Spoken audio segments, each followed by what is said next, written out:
and how they came to this country. Paragraph 2 was about Pulitzer as a little boy and how he grew up. Paragraph 3 was about Pulitzer as a young man, his education, and his early employment. Paragraph 4 was about his middle age and how he founded his first newspaper, and so forth.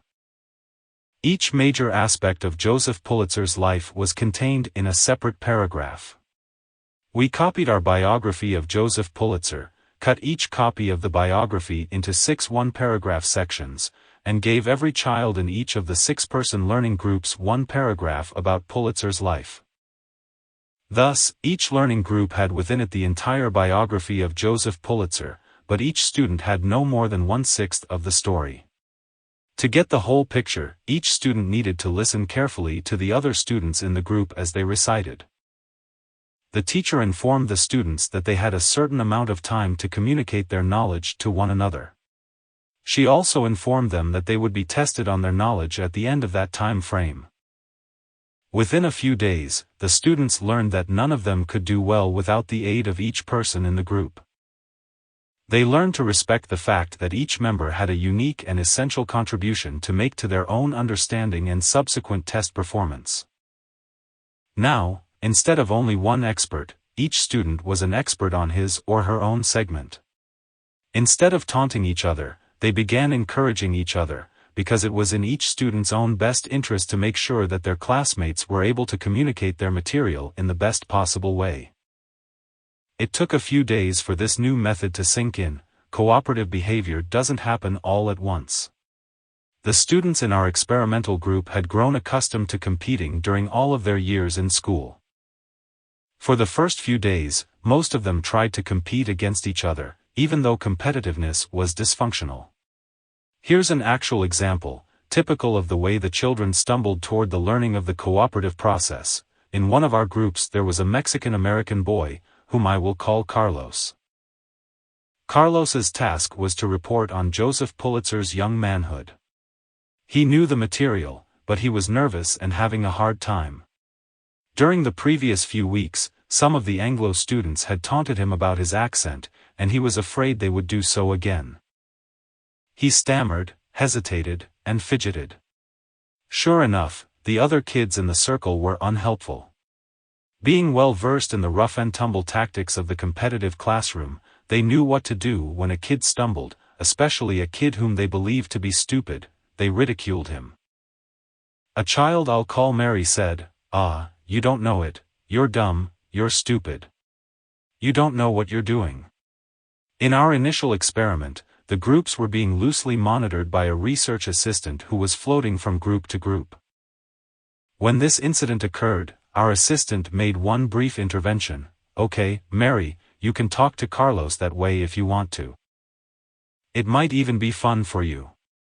But it's not going to help you learn about Joseph Pulitzer's young adulthood. By the way, the exam will take place in less than an hour." Notice how the reinforcement contingencies had shifted. No longer did Mary gain much from needling Carlos, she now stood to lose a great deal. After a few similar experiences, it dawned on the students in Carlos's group that the only way they could learn about the segment Carlos was trying to teach them was by paying attention to what Carlos had to say. Gradually, they began to develop into good listeners. Some even became pretty good interviewers. Instead of ignoring or ridiculing Carlos when he was having a little trouble communicating what he knew, they began asking gentle, probing questions, the kinds that made it easier for Carlos to answer. Carlos responded to this treatment by becoming more relaxed. With increased relaxation came an improvement in his ability to communicate. After a couple of weeks, the other children realized that Carlos was a lot smarter than they had thought he was. Because they were paying attention, they saw qualities in him they had never seen before. They began to like him. For his part, Carlos began to enjoy school more and began to see the Anglo students in his group not as tormentors but as helpful friends. Moreover, as he began to feel increasingly comfortable in class and gained more confidence in himself, his academic performance improved. The vicious cycle had been reversed. The elements that had been sending him into a downward spiral were changed. The spiral now began to move upward. Within a few weeks, the entire atmosphere in that classroom had changed. We then randomly assigned several classrooms to the Jigsaw condition and compared them with classrooms using the traditional competitive method. We could not have been more pleased by the results. Children in Jigsaw classrooms performed better on objective exams, liked each other better, and developed a greater liking for school and greater self-esteem than children in traditional classrooms. Absenteeism dropped. Friendships among children in the Jigsaw classroom crossed ethnic and racial barriers, resulting in a sharp decrease in prejudice and stereotyping. We replicated the same experiment in dozens of classrooms in several cities, always getting similar results. 112. Over the years, research has shown that the Jigsaw method's effectiveness is not limited to either Americans or to young children. The Jigsaw method has been used with great success in Europe, Africa, the Middle East, and Australia, with students at all levels, from elementary schools to universities. 113 researchers have also applied the Jigsaw method to other prejudices that people hold, such as toward people with physical and emotional disabilities. In one such experiment, 114 college students interacted with a fellow student who had been portrayed as a former mental patient. The interactions were part of a structured learning situation, with some of the students interacting with the former mental patient in a Jigsaw group, while others interacted with him in a more traditional learning climate. Those in the Jigsaw group quickly let go of their stereotypical expectations. They liked him better and enjoyed interacting with him more than did those who encountered him in the more traditional learning situation. Moreover, those who went through the Jigsaw session with the former mental patient subsequently described mental patients, in general, far more positively. Why the Jigsaw method works? Why does the Jigsaw method produce such positive results? One reason for the success of this technique is that the process of participating in a cooperative group breaks down in-group versus out-group perceptions and allows the individual to develop the cognitive category of oneness, we're in this together. 115. One reason for its effectiveness is that this cooperative strategy places people in a favor-doing situation. That is, each individual in a group, by sharing his or her knowledge with the other members, is doing them a favor. As cognitive dissonance theory would predict, and as shown in an experiment by Mike Leap and Donna Eisenstadt, 116 people who act in a way that benefits others subsequently feel more favorable toward them. If I'm helping them, it must be because they deserve it. A different but complementary mechanism was illustrated in an experiment by Samuel Gartner and his colleagues, 117, demonstrating that cooperation lowers barriers between groups by changing the cognitive categories people use. In other words, cooperation changes our tendency to categorize the outgroup from those people to us people. But how does this change from those people to us people actually come about? I believe that the mediating process is empathy, the ability to experience what your group member is experiencing. In the competitive classroom, the primary goal is simply to show the teacher how smart you are, so you don't have to pay much attention to the other students. But the Jigsaw situation is different. To participate effectively in the Jigsaw classroom, each student needs to pay close attention to whichever member of the group is reciting. In the process, the participants learn that great results can accrue if they approach each classmate in a way that is tailored to fit his or her special needs. For example, Alice may learn that Carlos is a bit shy and needs to be prodded gently, while Phyllis is so talkative that she might need to be reined in occasionally. Peter can be joked with, while Serena responds only to serious suggestions. If this analysis is sound, then it should follow that working in Jigsaw groups would lead to the sharpening of a youngster's general empathic ability. To test this notion, Diane Bridgman 118 conducted a clever experiment with 10-year-old children, half of whom had spent 2 months participating in Jigsaw classes and the others in traditional classrooms. In her experiment, Bridgman showed the children a series of cartoons aimed at testing a child's ability to empathize, to put themselves in the shoes of the cartoon characters. In one cartoon, the first panel shows a little boy looking sad as he waves goodbye to his father at the airport. In the next panel, a letter carrier delivers a package to the boy. In the third panel, the boy opens the package, finds a toy airplane inside, and bursts into tears. Bridgman asked the children why they thought the little boy burst into tears at the sight of the airplane. Nearly all of the children could answer correctly, because the toy airplane reminded him of how much he missed his father. Then Bridgman asked the crucial question, what did the letter carrier think when he saw the boy open the package and start to cry? Most children of this age make a consistent error, they assume that everyone knows what they know. Thus, the youngsters from the traditional classrooms thought that the letter carrier would know the boy was sad because the gift reminded him of his father leaving. But the children who had participated in the Jigsaw classroom responded differently. Because of their experience with the Jigsaw method, they had developed the ability to take the perspective of the letter carrier and to put themselves in his shoes. Therefore, they realized that he would be confused by seeing the boy cry over receiving a nice present, because he hadn't witnessed the farewell scene at the airport. At first glance, this might not seem important. After all, who cares whether kids have the ability to figure out what is in the mind of a cartoon character? In point of fact, we should all care, a great deal. Recall our discussion of the Columbine tragedy in the preceding chapter. In that chapter we suggested how important empathy is in curbing aggression. The extent to which youngsters can develop the ability to see the world from the perspective of another human being has profound implications for all of their relationships. When we develop the ability to understand what another person is going through, it increases the probability that our heart will open to that person. Once our heart opens to another person, it becomes virtually impossible to feel prejudice against that person, to bully that person, to taunt that person, to humiliate that person. My guess is that, if the Jigsaw strategy had been used in Columbine High School, the tragedy could have been avoided. 119. My grad students and I developed the Jigsaw technique in 1971, and since then, others have developed similar cooperative methods. 120 The implications of this work have only become clearer over the years. If you want to reduce prejudice, put people on a team with a common purpose. Even unconsciously held, implicit attitudes can be modified by teamwork and empathy. J. Van Bavel and William Cunningham 121 put some participants in a mixed-race group and others in a same-race group and had them take an IAT-like test of implicit associations.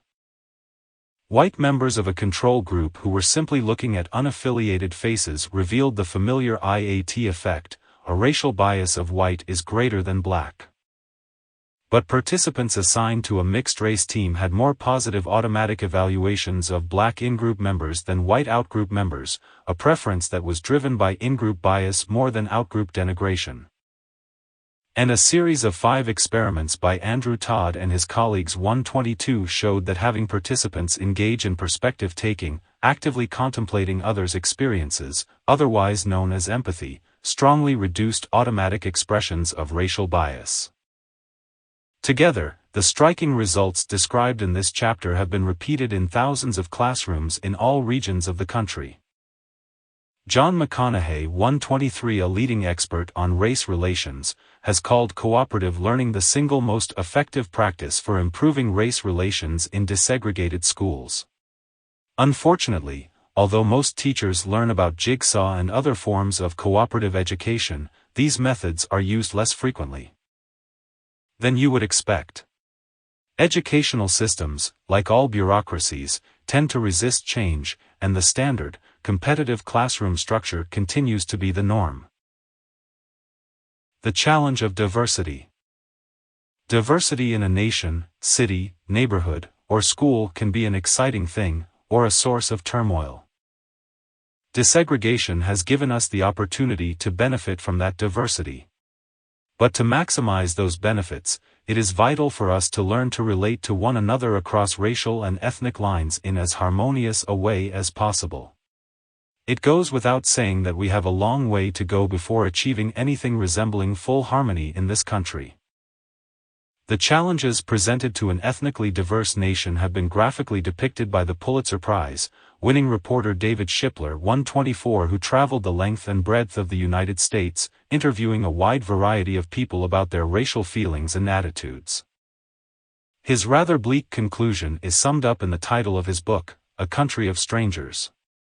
Shipler observed that most Americans do not have close relationships with people of other races, religions, and ethnic groups, therefore, a great deal of suspicion and misunderstanding prevail. Reading Shipler's book reminded me of a Texas school principal who complained to me that desegregation was causing problems in his school. "Look, professor, the government can force black kids and white kids to go to the same school," he said, "but no one can force them to enjoy hanging out with each other." As if to underscore his point, that same day, during lunchtime, as I wandered around the schoolyard, what I saw was not an integrated school, far from it. Instead there were several clusters of self-segregated groups, black youngsters clustered together in one group, Latino youngsters clustered together in another group, white youngsters clustered together in still another group. It is not surprising to find that people of the same race and ethnicity might prefer one another's company. And, by itself, there is certainly nothing wrong with that, unless such preferences become rigidified into exclusionary behavior. A few months after initiating the Jigsaw technique at that same school, I was walking through the schoolyard and was struck by the realization that virtually all of these clusters of students were fully integrated. No one was forcing the youngsters to like one another, they were actually choosing to relate to one another, across racial and ethnic boundaries. The Jigsaw experience was visibly easing some of the earlier distrust and suspicion. Shipler is undoubtedly right that we are a country of strangers, and perhaps we always have been. But those tens of thousands of children who have experienced learning cooperatively give us hope for the future, a hope that they will eventually grow into adults who have learned to enjoy and benefit from diversity, who have learned to like and respect one another, and who understand that they are part of us. Great humanitarians have repeatedly sought to teach this message. Nelson Mandela spent 27 years in prison for his activism in the cause of ending apartheid in South Africa. And when it ended, and he was elected South Africa's first black president, he did not seek revenge or bloody retaliation, he formed a working relationship with the white former president, F. W. de Klerk, to usher South Africa into a full multiracial democracy. No one is born hating another person because of the color of his skin or his background or his religion, Mandela wrote. People must learn to hate, and if they can learn to hate, they can be taught to love. For love comes more naturally to the human heart than its opposite. 8. Liking, loving, and connecting. Saul Steinberg, Untitled Drawing, Ink on Paper. Originally published in The New Yorker, June 30, 1962. A thought bubble over him shows him thinking of a woman. A thought bubble over the woman in his thoughts shows her thinking of the man. The 1946 Broadway musical Annie Get Your Gun was based on the real-life story of the legendary sharpshooter Annie Oakley, who, in 1875, at the age of 15, defeated the 26-year-old sharpshooter and reigning star of the Buffalo Bill Wild West show, Frank Butler. In the musical, Annie falls instantly in love with her handsome competitor but is persuaded that her superior shooting skills would threaten his ego. She realizes that she must choose between sharpshooting success and love. After singing, "You Can't Get a Man with a Gun," Annie intentionally loses a second shooting match with Frank, who, masculine pride restored, falls in love with Annie immediately. They live happily ever after as Wild West show stars. The play was a smash hit and inspired a Hollywood movie and a TV series, but it took liberties with some key facts. The real Annie and Frank indeed lived happily ever after, but Frank never envied Annie's skills, he delighted in them and happily gave up his own stardom to support her in the role of business manager and on-stage assistant. The couple toured the United States and Europe, where Annie dazzled audiences with her rifle, extinguishing lit candles, hitting small coins tossed high in the air, and in a hair-raising test of Annie's aim and Frank's trust, shooting a lit cigarette dangling from his lips. Frank and Annie remained happily married for 50 years, until her death from anemia. Frank was apparently so hard hit when Annie died that he lost the will to live, stopped eating, and died 18 days after her funeral. Why didn't the musical tell the real love story? The fictionalized version of the musical reflected gender stereotypes prevalent at the time, where the woman was expected to make herself pretty, be sweet, and above all else, avoid outshining men with less talent or intelligence. The false Annie of the musical did all of those things to attract Frank. Their story has a lot to say about what follows in this chapter, about attraction, friendship, loving, and human connection. What attracts people to one another? What fuels liking, passion, and the more mysterious thing we call love? Why do some couples like Annie and Frank stay together till death, while others flame out quickly, or, like half of all marriages, end in divorce after about 8 years? The question of who likes whom is an ancient one. The first amateur social psychologist, who lived in a cave, undoubtedly wondered what he could do to make the fellow in a neighboring cave like him more or dislike him less, or, at least, to make him refrain from clubbing him on the head. Perhaps he brought over some saber-toothed tiger meat as a gift, hoping that would do the trick. Maybe he tried a new way of showing his teeth, not in a snarling, threatening grimace but in a softer, more submissive way, a way that eventually evolved into that gesture we call smiling. After meeting basic survival needs, our most potent motive is to have meaningful connections with others. In addition to keeping us happy, good relationships literally keep us alive. Consider the remarkable Harvard study, which has been following 2 groups of men in the Boston area for 75 years, from adolescence to old age. The goal of the study was to identify the factors that predict health, psychological well-being, and happiness in later life. The conclusion? According to the study's current director Robert Waldinger, the clearest message that we get from this 75-year study is this: good relationships keep us happier and healthier. Period. The happiest men in the Harvard study were not those with the most impressive accomplishments, the most money, or the happiest childhoods. They were the ones who had prioritized their relationships with others. These were the men who were most likely to reach, and enjoy, their 80s and 90s. Many studies confirm the health benefits of relationships that provide support, companionship, and love during both stressful and happy times. Loneliness, in contrast, does not produce more stressful events, but it is a risk factor for stressors turning into disease. Lonely people have been found to have less efficient sleep patterns and higher blood pressure, and, when wounded, they heal more slowly than people who are not lonely. It's important, however, not to interpret these data to mean that people must marry or be in a committed romantic relationship in order to reap the long-term benefits of relationships. Living single is perfectly healthy. It is feeling alone and being isolated that cause the problems. People can be surrounded by others and feel lonely. They can live alone and have a rich social life. In the 1950s, most people believed that adults who preferred remaining single were immoral or neurotic, but today that stigma is gone. Half of American adults choose to live alone, more than twice as many as did in 1950. Indeed, the single life has its own social and physical advantages. People who live alone are more likely than those who are married or cohabitating to eat out with a friend, exercise, go to art and music classes, enjoy lectures, and do volunteer work. You don't have to be in a committed relationship, in other words, to be connected. As that lonely widower Frank Butler might have said, but George Valiant, past director of the Harvard Health Study, actually did say of the research, connection is the whole shooting match. 10. Liking, what attracts us to others, and gets them to like us? When I ask people why they like some of their acquaintances better than others, I get a wide variety of responses. The most typical are that they like other people whose beliefs and interests are similar to their own, who have skills or abilities that are useful to us, who have pleasant or admirable qualities, such as beauty, charm, wit, loyalty, honesty, and kindness, and who like them in return. These reasons make good sense.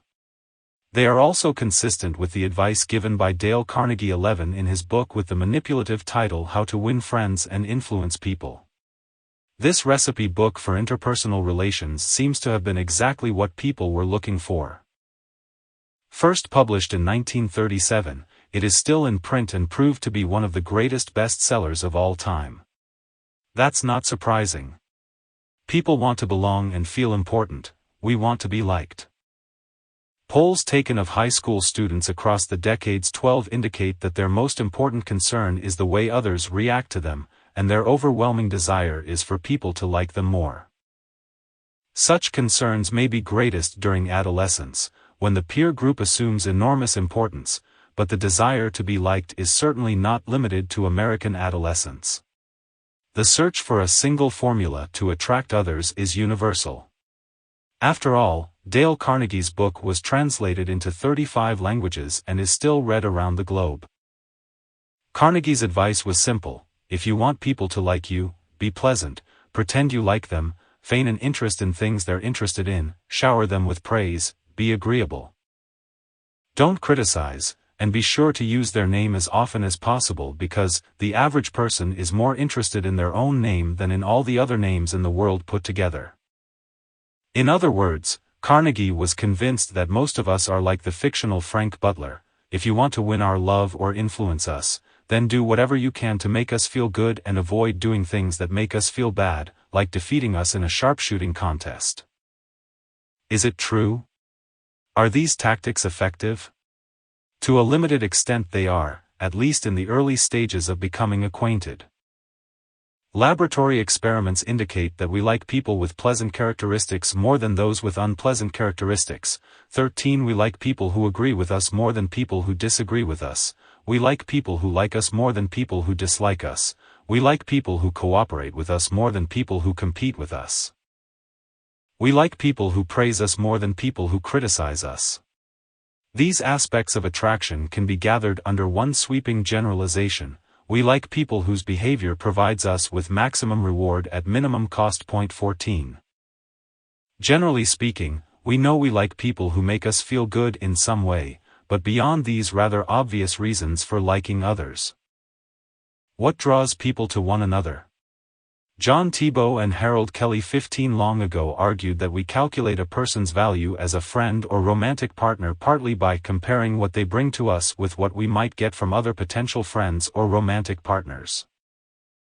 Attraction, in short, is partly determined by our comparison level for alternatives. Max is a nice guy but Roger is even cuter, has more education, and lives closer to me. If I think I'm attractive enough to win Roger's affection or friendship, Max may start looking less attractive. But relationships aren't always so straightforward and don't always lend themselves to a cost-benefit calculation. People want to feel good, but they have other motives as well, and long-term friendships and romantic relationships involve more than just making one another feel happy for the moment. Thus, we need more than a plain reward theory of attraction to understand the complex and sometimes confusing nature of attraction, friendship, and love.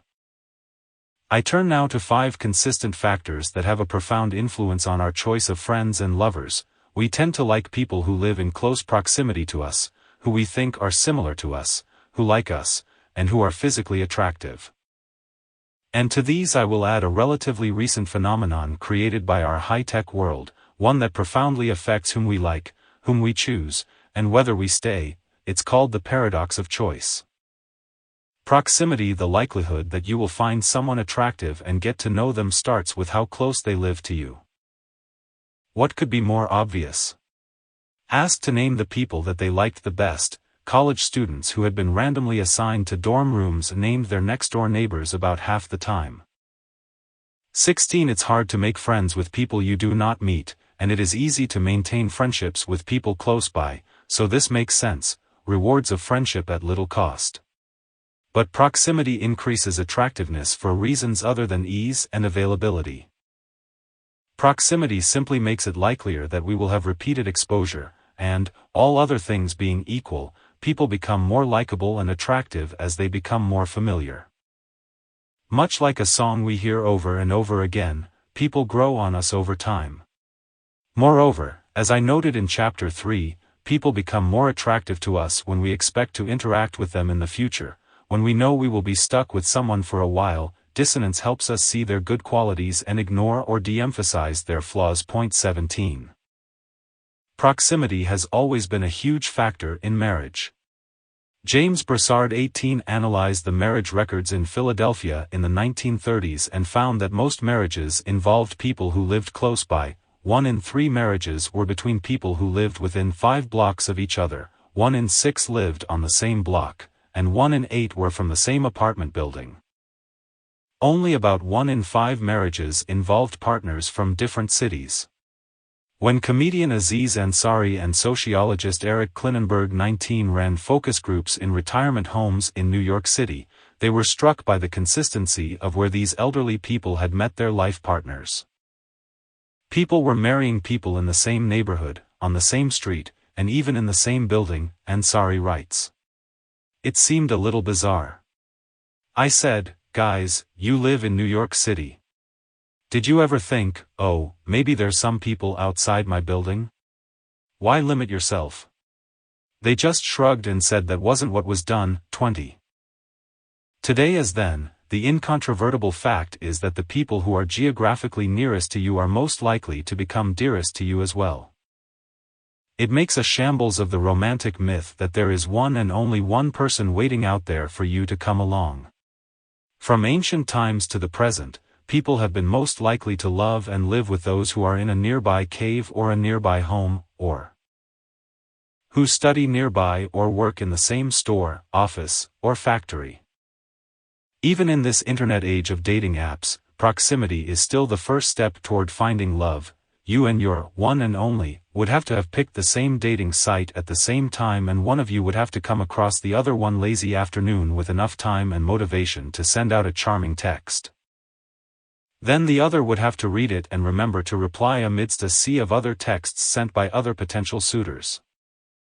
Your true love in Yazoo City may be more accessible now, but he or she is only one of millions in a teeming digital crowd, which means you are going to find your beloved in Yazoo City only if you live there. Everyone else will choose someone closer to home. Similarity. Lynn goes to a party and is introduced to Suzanne. While they chat for only a few moments, it turns out that they agree completely in their feelings about George Bush, George Clooney, George Eliot, and King George III of England. Each goes back to her dorm and tells her roommate that she just met a wonderful, intelligent woman. Lynn and Suzanne would find themselves among the literally hundreds of experiments that have shown that the more similar a person seems to you in attitudes, opinions, and interests, the more you like the person. Opposites may attract, but they don't stick. Why does perceived similarity make people attractive? There are at least 2 major reasons. First, it is obvious to most of us that people who share our attitudes and opinions on major issues are uncommonly intelligent and thoughtful, and it is always rewarding and interesting to hang out with intelligent and thoughtful people. Of course they agree with us. Second, they provide us with social validation for our beliefs, that is, they satisfy our desire to feel right. Moreover, we humans are so certain of the relationship between attitude similarity and liking that if we happen to like someone for some irrelevant reason, we both share an interest in birdwatching, say, we will assume that we share attitudes about politics, religion, and movies, too. Thus, causality works in both directions. We like people whose attitudes are similar to ours, and if we like someone, we attribute attitudes to him or her that are similar to ours. Point 21. If we perceive similarity with another person, that's enough to boost attraction. 22. This principle applies to all kinds of relationships and has proven to be an effective marketing method. Telemarketers are often trained to make pitches that identify and point out a similarity, because we are more likely to buy things from people we like, and who we think are like us. Point 23. Hunter Gelbach and his associates 24 even harnessed the similarity and liking effect to improve relationships between students and teachers.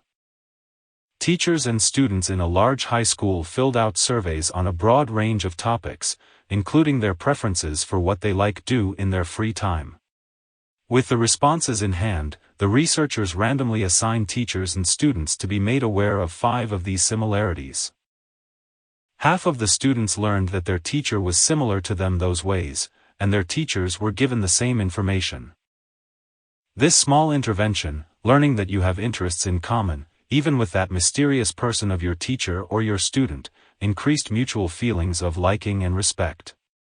This improvement in relationships was particularly elevated among the minority students, suggesting that realizing our commonalities in activities, values, and skills can overcome the primary perceived dissimilarity of race and ethnicity. Personal attributes, competence. When individuals are asked in public opinion polls, or on dating sites, to describe the personality traits and other attributes of people they like, they cheerfully list qualities such as sincere, competent, and intelligent.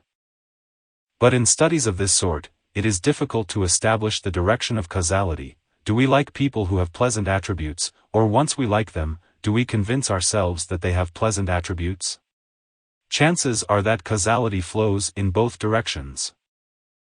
To find out which causes what, it is necessary to examine this relation under more controlled conditions than exist on questionnaires. Here I will examine 2 of the most important personal attributes, competence and physical attractiveness. It would seem obvious that the more competent someone is, the more we will like that person. By competence, I mean a cluster of qualities: smartness, the ability to get things done, wise decisions, etc. We stand a better chance of doing well at our life tasks if we surround ourselves with people who know what they're doing and have a lot to teach us. But the research evidence is paradoxical. In problem-solving groups, the participants who are considered the most competent and have the best ideas tend not to be the ones who are best liked. 25 Why? One possibility is that, although we like to be around competent people, those who are too competent make us uncomfortable. They may seem unapproachable, distant, superhuman, and make us look bad by comparison. If this were true, we might like people more if they reveal some evidence of fallibility. For example, if your friend is a brilliant mathematician, superb athlete, and gourmet cook, you might like him or her better if, every once in a while, they screwed up. I was spurred to create an experimental investigation of that hypothesis in 1961, when President John F. Kennedy made a terrible decision to invade Cuba at the Bay of Pigs in an attempt to overthrow Fidel Castro.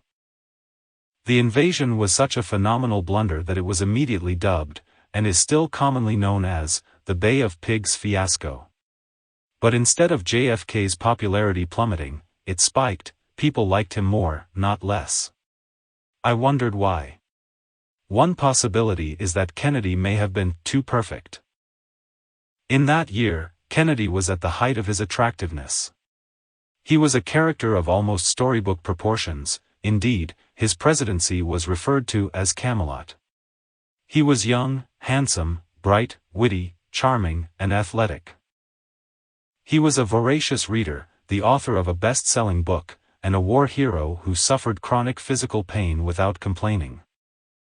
He was married to a talented and beautiful woman who spoke several foreign languages, had 2 cute-as-a-button kids, and was part of a wealthy, prominent, close-knit family. In other words, he was enviably perfect. Could it be that some evidence of fallibility, like being responsible for a major tactical miscalculation, could have served to make him more human in the public eye and, hence, more likable?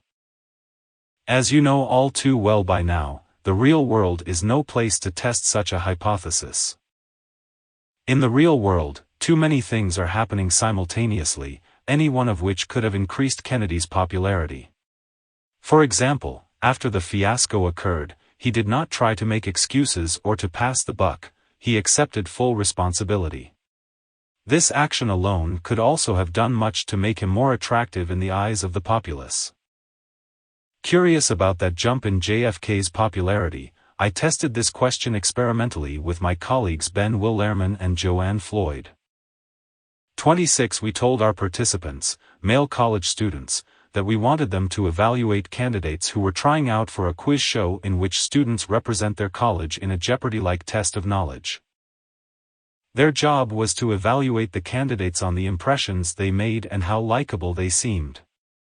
They then listened to a recording of an interview between a young man and an interviewer who asked a set of difficult questions. We had 4 versions of this recorded interview. On one, the candidate showed a high degree of competence. Indeed, he seemed to be virtually perfect, answering 92% of the questions correctly. And when asked about his activities in high school, he modestly admitted he had been an honor student, the editor of the yearbook, and a member of the track team. On a second tape, the candidate came across as a person of average ability. He answered only 30% of the questions correctly, and during the interview he admitted he had received average grades in high school, had been a proofreader on the yearbook staff, and had tried out for the track team but had failed to make it. On the other 2 recordings, both the superior candidate and the mediocre candidate committed an embarrassing blunder, clumsily spilling a cup of coffee all over himself. The results confirmed what we called the pratfall effect. The superior person who committed a blunder was rated most attractive, the average person who committed the same blunder was rated least attractive. The perfect person was second in attractiveness, and the mediocre person finished third. Clearly, there was nothing inherently attractive about spilling a cup of coffee.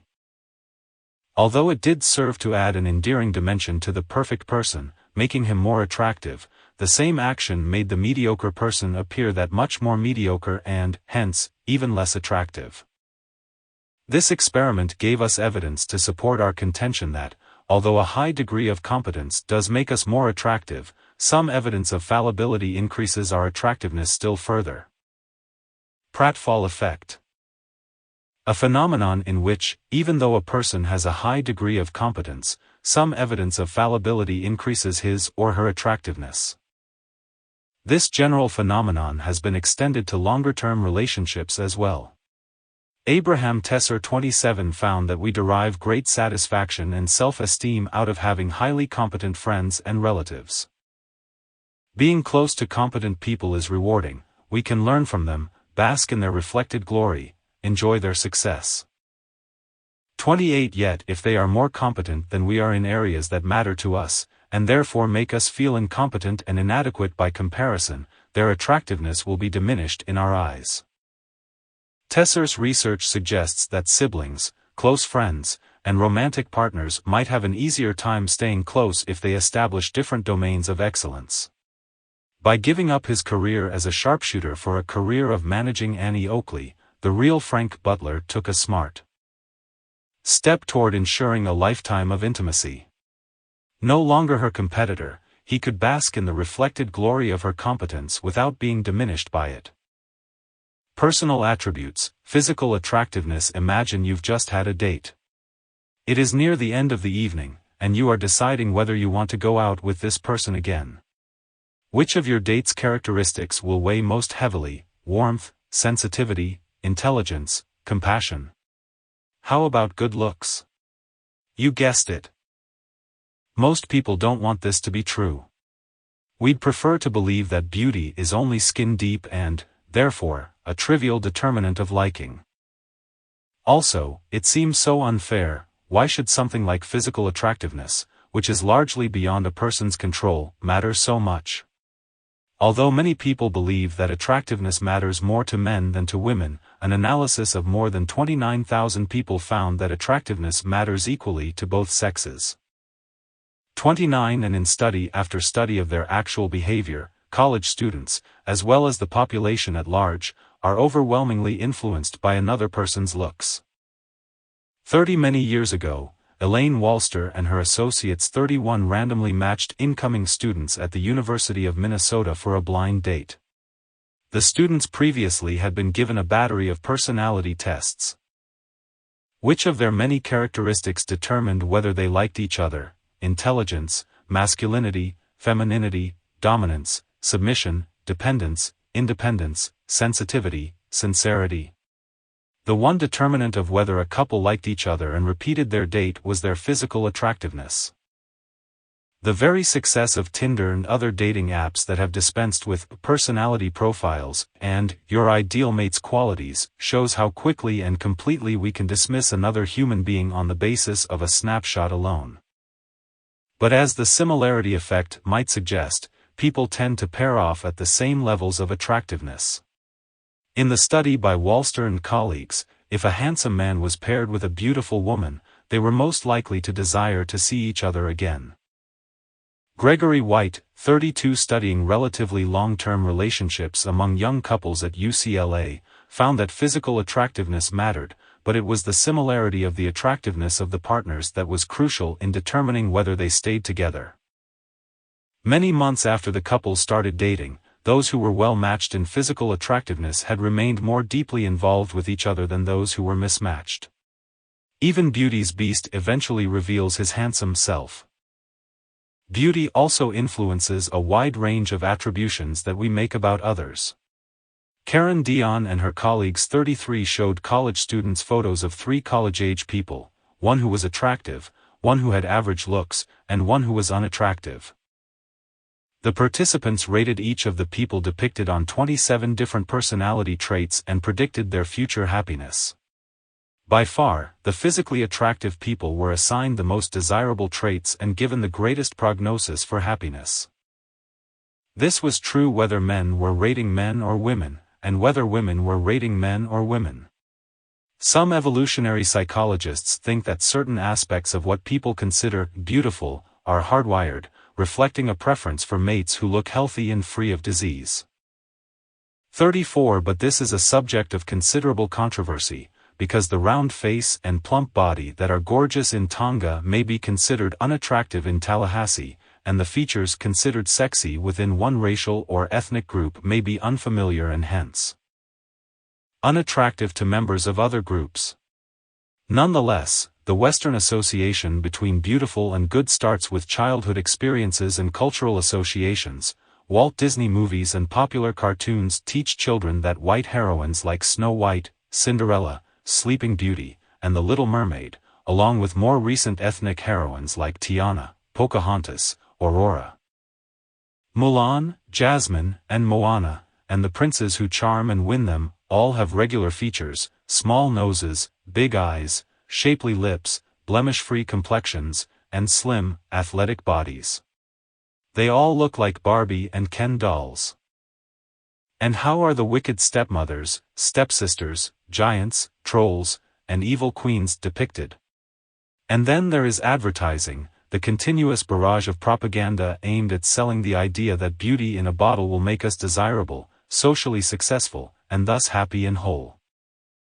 Exposure to these images does have an impact, particularly on adolescents.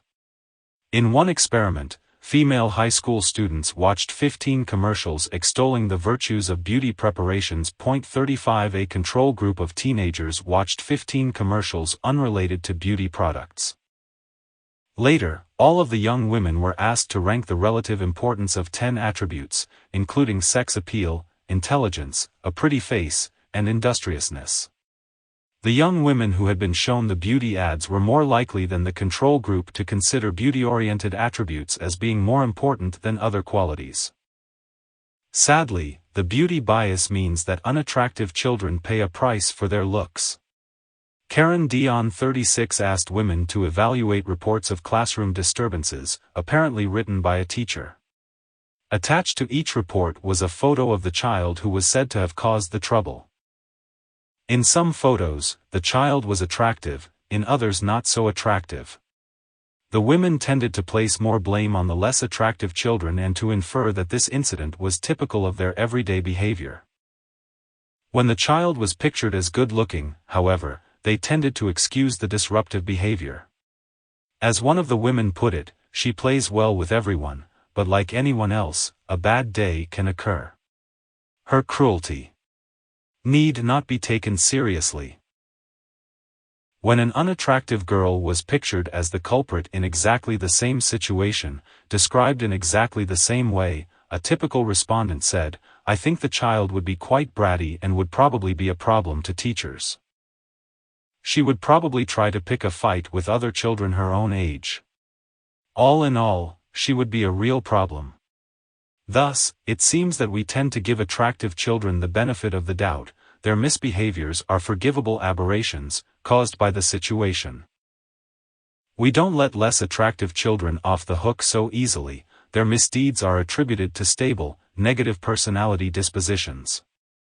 Similar effects have been found at all ages and in contexts such as business, where attractive workers are often paid better and promoted more often.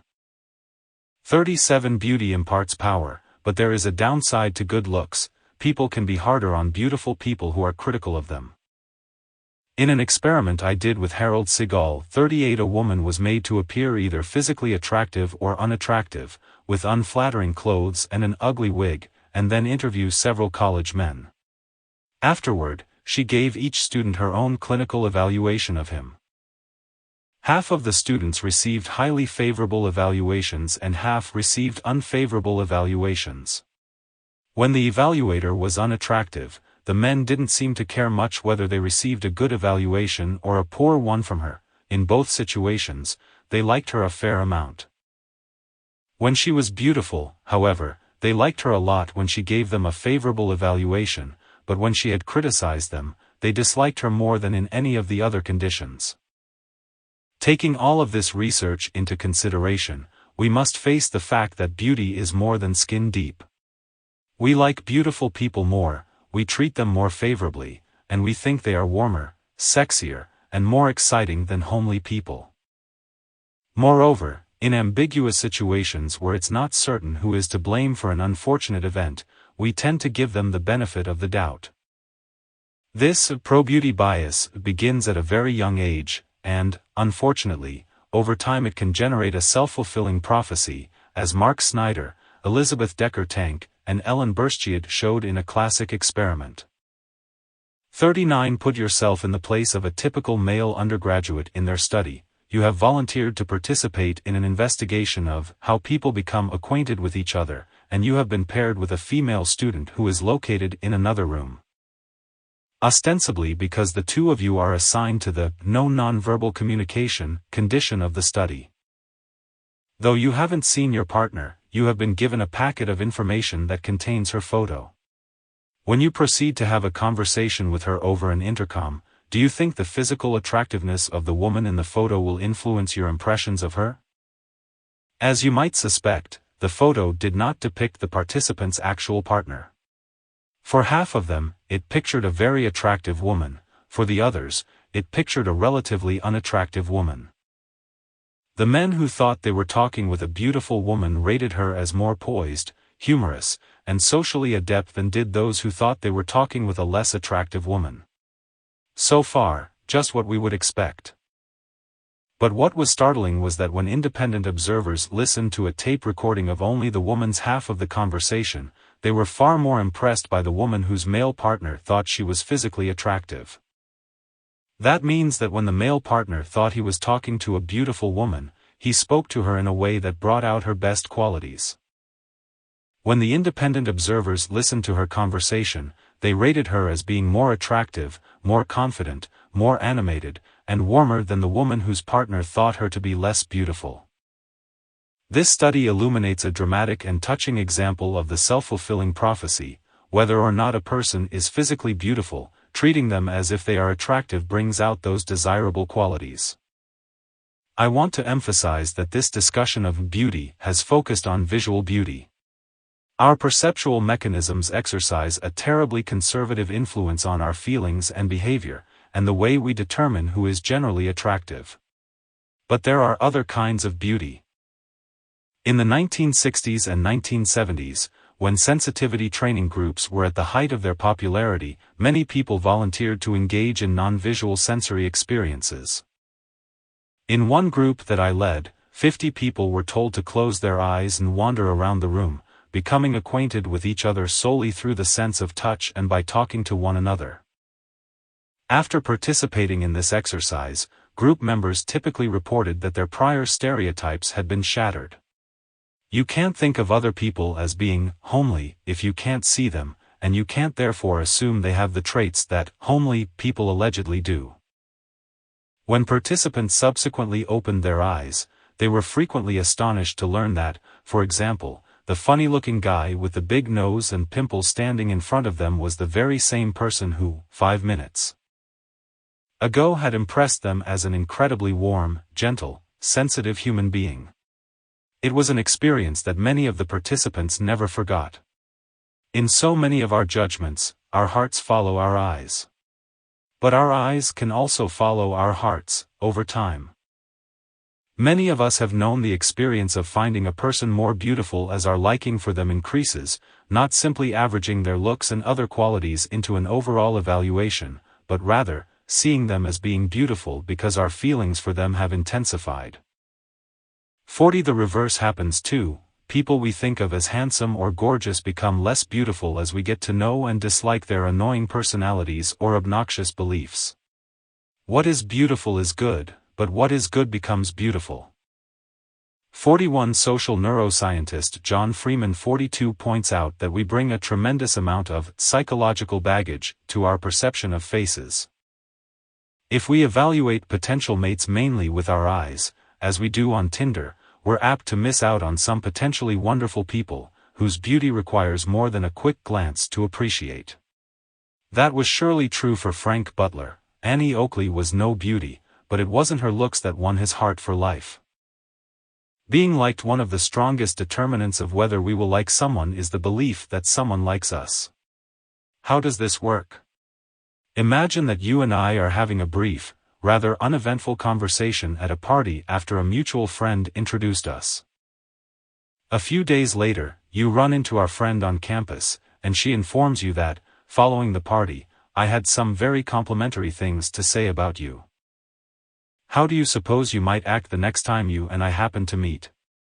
My hunch is that your knowledge that I liked you would probably lead you to like me and to act in ways that let me know that you liked me, too. You'd probably smile more, disclose more about yourself, and generally behave in a warmer, more interested, more likable manner than if you hadn't already learned that I liked you. And what effect do you think your actions would have on me? Faced with your warm and likable behavior, my fondness for you would undoubtedly grow, and I, in turn, would convey my liking for you in ways that made me even more likable to you. But consider this: what if our mutual friend hadn't been telling the truth? What if she had figured that you and I really would like each other a great deal once we got to know each other and, to get the ball rolling, had told you that I liked you, even though I had not said a word? What are the chances that her well-intentioned plan would work? Well, if you and I were like the participants in an experiment by Rebecca Curtis and Kim Miller, 43, her scheme would have worked like a charm.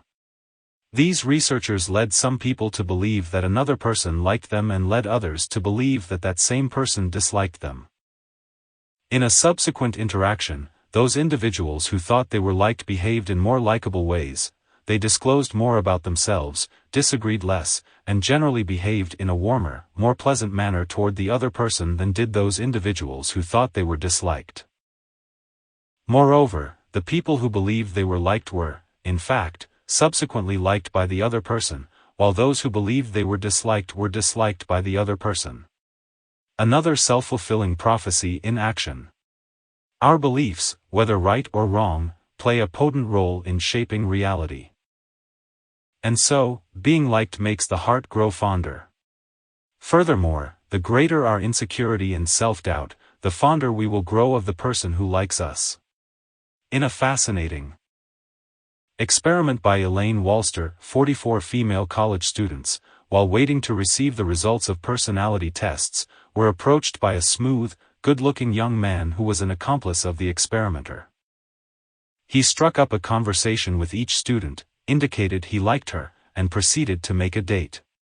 At this point, the experimenter entered and led each student into an office to inform her of her test results. Half of the students received highly positive descriptions designed to raise their self-esteem temporarily. The others received somewhat negative descriptions designed to lower their self-esteem temporarily. Finally, the students were asked to rate how much they liked an assorted list of people, a teacher, a friend, and since we have one space left, why don't you rate that fellow you were waiting with?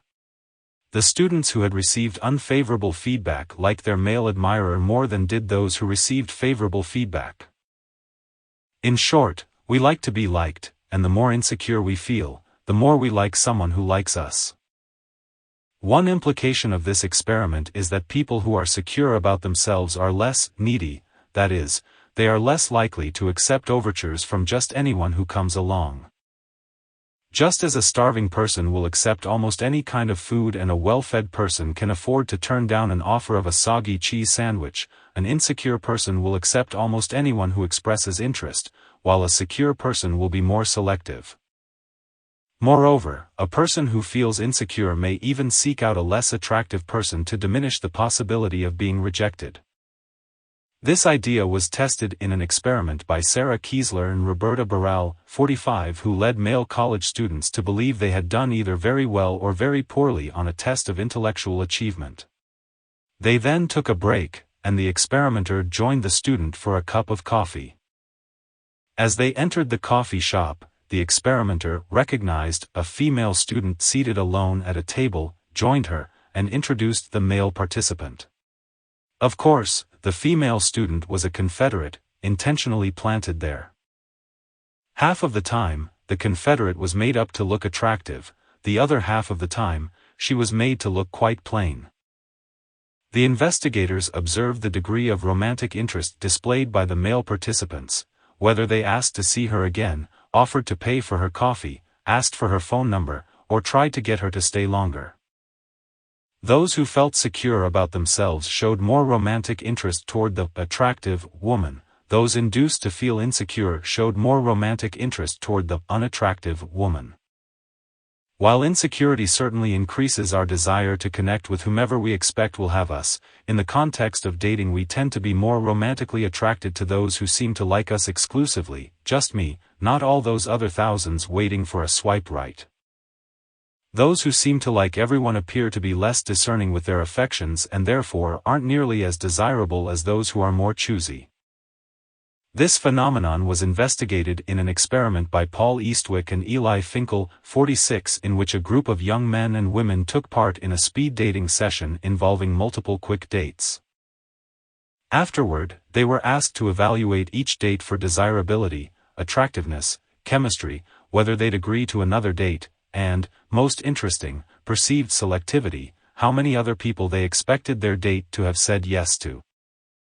People who reported more interest for all dates across the board were also perceived by their dates as highly likely to say yes to all potential second dates. But their dating partners regarded these eager, easily pleased participants as being less desirable and having less chemistry for them personally. When participants thought their partner wished to date only them the second time, they more readily reciprocated. This research may explain that heady feeling people have when a flirtation is going well and it feels like there's no one else in the room but you and that special person.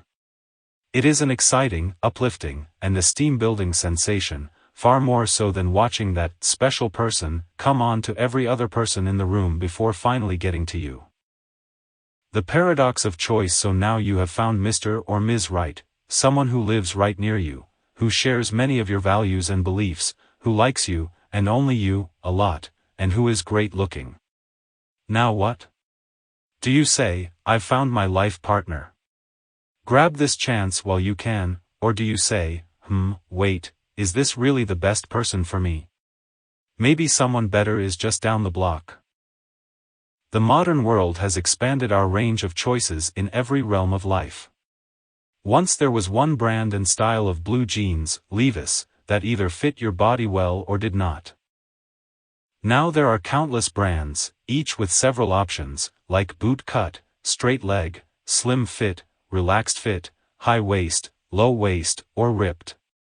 Where once you could choose among a few kinds of cereal, now you have an entire aisle of them, with over 400 different choices. As Barry Schwartz 47 points out, people believe that having more options is always preferable to having few, so they always say they want more choices when you ask them. But having too many choices, Schwartz has found, can create a paradox. It's obviously nice to be able to choose among various alternatives, but it's not so nice when all those choices impede us from making any decision at all.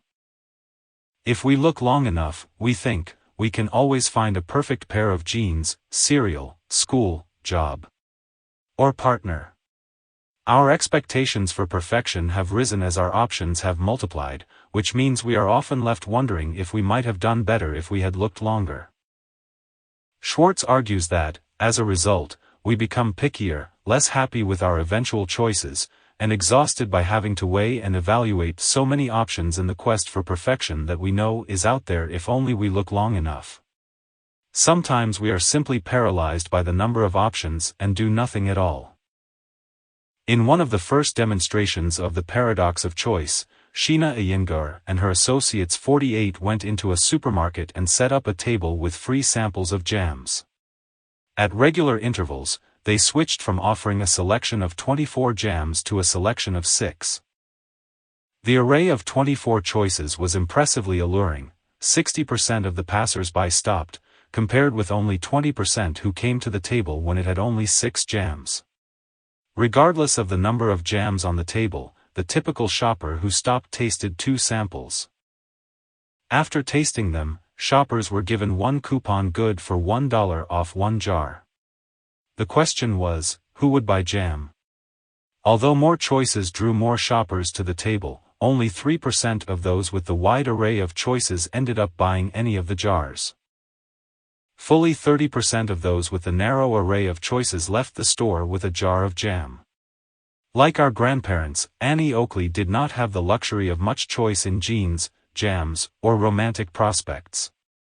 She was like a shopper in the 6-jam condition of the choice experiment. A handful of options would present themselves, and if you found someone attractive, you moved forward and made the best of it. You might have compared them with a few people you had met, but you did not compare them with all the other possible mates in a sea of options. Today, meeting people is easier because technology can connect us immediately with more potential mates who live near us than our grandparents could have met in a lifetime. But, as with jam, the endless choices can generate paralysis. Yesterday's search for a romantic partner led us to ask, am I happy with this person? Today's apps leave us looking at our current choice and ask, could I do better? Aziz Ansari tells the story of Derek, a fairly boring guy, not immediately magnetic or charming. At our focus group on online dating in Manhattan, Derek got on OkCupid and let us watch as he went through his options.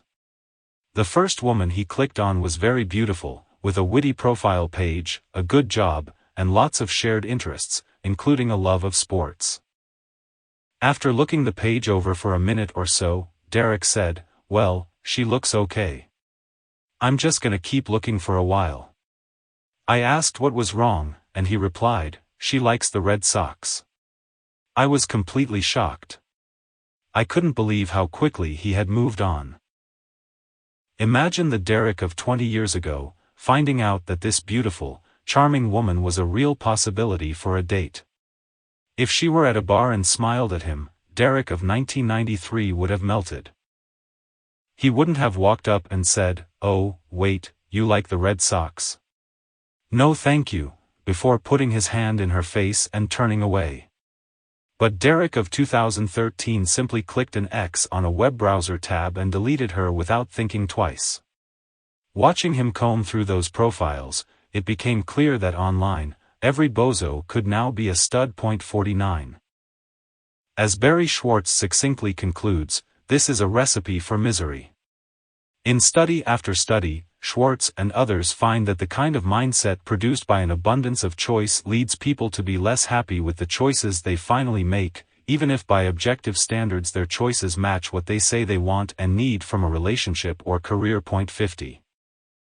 The inevitable human process of social comparison makes the paradox of choice even worse, because it often seems that everybody else has found their dream partner and you haven't.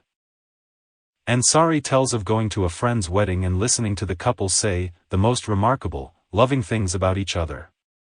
Things like, you are a prism that takes the light of life and turns it into a rainbow, and, you are a lotion that moisturizes my heart. Without you, my soul has eczema. After the wedding, I found out about 4 different couples that had broken up, supposedly because they didn't feel like they had the love that was expressed in those vows. Did they call it off too early? I, too, felt scared hearing that stuff. Did I have what those people had? 51. And there is the paradox of choice in action. Unlimited choice leaves us comparing our current choice to a fantasy. And nobody can compete with a fantasy. The effects of praise and favors. Dale Carnegie advised his readers that a good way to win friends is to dole out praise lavishly. This seems like good old-fashioned common sense, but does it always work? Common sense also suggests that there are situations in which criticism might be more useful than praise. Suppose you are a brand new hire at a tech company and presenting a proposal to your team. One coworker is nodding and smiling, enraptured by your words, and afterward he tells you that you are a genius and your ideas are the most brilliant he's ever heard. It feels good to hear that, of course. In contrast, another colleague has been shaking her head and scowling during your presentation, and afterward she tells you that there are several aspects of your proposal that don't make sense. That evening, while ruminating on what they said, you realized that the remarks made by the second person, which you didn't enjoy, did contain some valid points and forced you to rethink a few of your assumptions and improve your proposal. Which of these 2 people will you like better? It's hard to know, because although praise is clearly rewarding, disagreement that leads to improvement carries other rewards. Some research shows that a negative evaluation generally increases the admiration we feel for the evaluator, so long as he or she is not evaluating us. In one experiment, Teresa Amabile 52 asked college students to read excerpts from 2 scholarly reviews of novels. Both reviews were similar in style and quality of writing, but one was extremely favorable and the other extremely unfavorable. Students considered the negative reviewer to be considerably more intelligent, competent, and expert than the positive reviewer, but less likable. Sometimes the human motive for accuracy and shared understanding wins out over the desire to be liked, appreciated, and showered with praise. We certainly want love and admiration, but just as important, we also want to be known and understood. 53. If our close friends and romantic partners HEW closely to the Dale Carnegie playbook, it may come at a cost of our ability to trust them to be honest with us.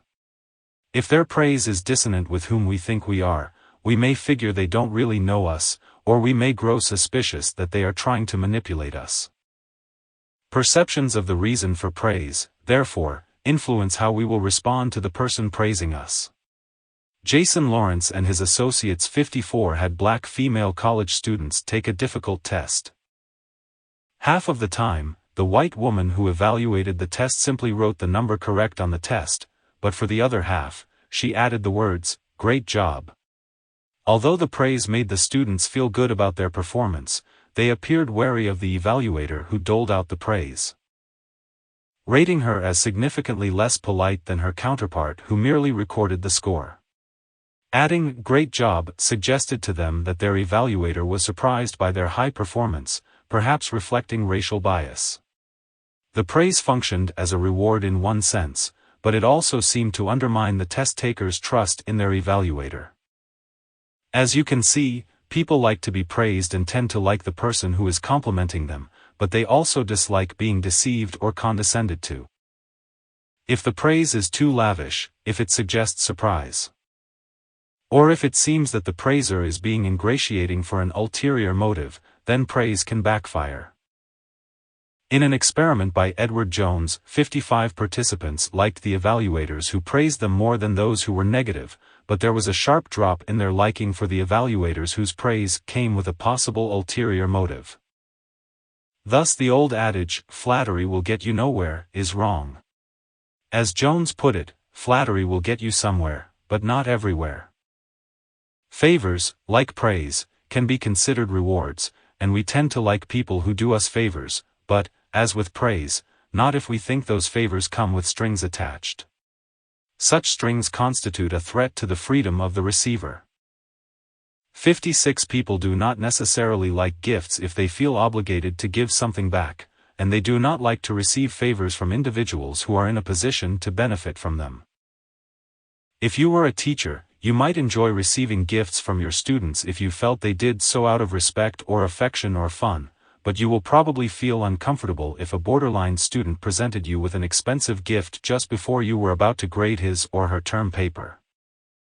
For a starving rat or a starving person, a bowl of dry cereal is a reward, and it is a reward during the day or during the night, in winter or in summer, if offered by a man or by a woman. For a drowning person, a rescue launch is a reward under all circumstances. Such rewards are transsituational. But in most domains of our lives, whether or not praise and favors function as rewards depends on the specific situation. Sometimes, praisers or favor-doers become less attractive than they would have been had they kept their mouths shut or their hands in their pockets. That's why Dale Carnegie's advice is not always sound. If you want someone to like you, doing them a favor as a technique of ingratiation may not succeed. Instead, you might try to get the other person to do you a favor. Recall that, in Chapter 3, I described a phenomenon called the Justification of Cruelty. If individuals harm another person, they will often attempt to justify their behavior by blaming or denigrating the victim. But the justification process should also work with kind acts. If you do someone a favor, you will try to justify this action by convincing yourself that the recipient of your favor is an attractive, likable, deserving person. In effect, you will say to yourself, "Why in the world did I go to all of this effort for William? Because Will is a wonderful person, that's why." This notion is not new. In 1869, one of the world's greatest novelists, Leo Tolstoy, wrote in his novel War and Peace, "We do not love people so much for the good they have done us, as for the good we have done them." A century before Tolstoy's observation, Benjamin Franklin 57 used this strategy as a political ploy, with apparent success. Disturbed by the political opposition and animosity of a member of the Pennsylvania state legislature, Franklin set out to win him over. I did not aim at gaining his favor by paying any servile respect to him but, after some time, took this other method. Having heard that he had in his library a certain very scarce and curious book, I wrote a note to him expressing my desire of perusing that book and requesting he would do me the favor of lending it to me for a few days. He sent it immediately and I returned it in about a week with another note expressing strongly my sense of the favor.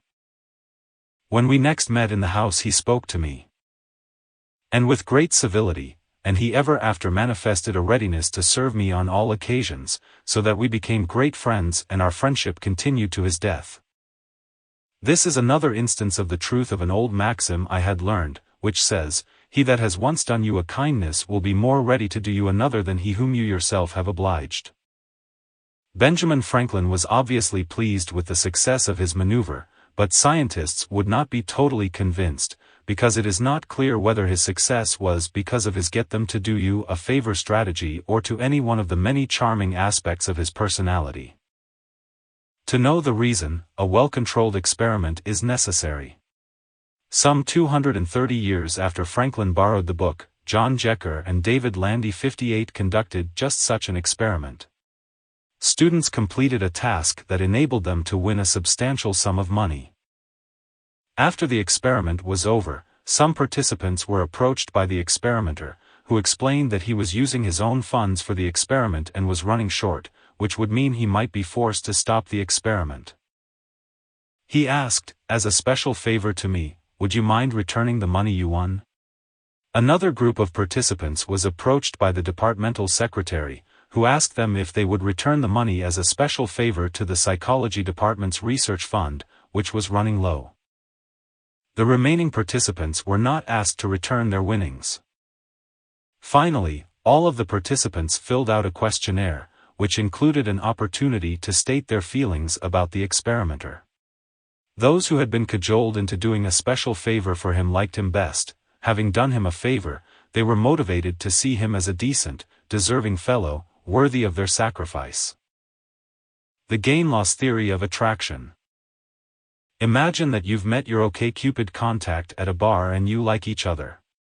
You are having an animated conversation. After a while, you excuse yourself to go to the restroom, and when you return, you overhear this person talking about you on the phone. So, naturally, you pause to listen. If you hear yourself described as bright, witty, charming, and hot, my guess is that your liking for this new person will increase. If you hear yourself described as dull, boring, and unsexy, my guess is that your liking will deflate. Hardly surprising, since you've always known that the more good things we hear about ourselves, the better we like the speaker, and the more bad things we hear about ourselves, the more we dislike the person who says them. Everybody knows that, but it happens to be untrue. Some years ago, I developed a theory of interpersonal attraction, called the gain-loss theory, which makes a different prediction. 59. My theory suggests that increases in positive, rewarding behavior from another person have more impact on us than does constantly rewarding behavior from that person. We will like someone whose liking for us increases over time more than good old Fred or Molly, who have always liked us. This will be true even if good old Fred or Molly actually provide more rewards, favors, and praise than the new person does. Similarly, we will dislike someone whose esteem for us decreases over time more than Frank or Moira, who have always disliked us. The theory predicts that you will like someone most in a gain situation, and you will like the person least in a loss situation. Gain-loss theory. The theory that increases in positive, rewarding behavior from another person has more impact than constantly rewarding behavior, and that losses in positive behavior have more impact than constant negative behavior from another person. To test my theory, I needed an experimental analog of the bar. It would be crucial that the participant be absolutely certain that the person evaluating her is totally unaware of being overheard. In collaboration with Darwin Linder, 60, I came up with a believable situation in which, in a relatively brief period, the participant interacts with a pre-programmed Confederate, eavesdrops while the Confederate evaluates him or her to a third party, engages in another conversation with the Confederate, eavesdrops again, converses again, eavesdrops again, and so on, through several pairs of trials. To provide a sensible cover story that would prevent people from becoming suspicious would seem impossible, but we did, with imagination and dogged persistence. We had 4 experimental conditions. Positive, the successive evaluations of each woman made by the Confederate were all highly positive. Negative, the successive evaluations were all highly negative. Gain, the first few evaluations were negative, but they gradually became more positive, reaching a level equal to the level of the positive evaluations in the positive condition. And loss, the first few evaluations were positive, but they gradually became negative, leveling off at a point equal to the negative evaluations in the negative condition. The results confirmed our predictions. The women in the gain condition reported in the post-experimental interview that they liked the Confederate significantly better than those in the positive condition. The women in the loss condition disliked the Confederate more than those in the negative condition. In sum, a single gain has more impact on liking than a set of events that are all positive, and a single loss has more impact than a set of events that are all negative. The philosopher Baruch de Spinoza 61 may have had something like this process in mind when, about 300 years ago, he observed, "Hatred which is completely vanquished by love passes into love, and love is thereupon greater than if hatred had not preceded it. For he who begins to love a thing which he was wont to hate or regard with pain, from the very fact of loving, feels pleasure. To this pleasure involved in love is added the pleasure arising from aid given to the endeavor to remove the pain involved in hatred. 2 conditions are necessary for the gain-loss effect to be operative. First, it is not just any sequence of positive or negative statements that constitutes a gain or loss. There must be an integrated sequence implying a true change of heart. 62. If you tell me that you think I'm stupid and insincere, and later you tell me that you think I'm generous and athletic, this does not constitute a gain according to my definition. But if you tell me that you think I'm stupid and insincere but later say that you've changed your mind, that you now believe me to be smart and sincere, this is a true gain because it indicates a reversal, a replacement of a negative attitude with its opposite. Second, the change of heart must be gradual. If, out of the blue, you suddenly tell me that your opinion of me has just changed 180 degrees, I'm likely to react with confusion and suspicion, especially if I see no reason for you to have changed your mind about me. You thought I was pretty stupid the first 3 times we met, but now you think I'm brilliant? What exactly do you want from me? A gradual change makes sense and reassures me, increasing my liking for you. 63.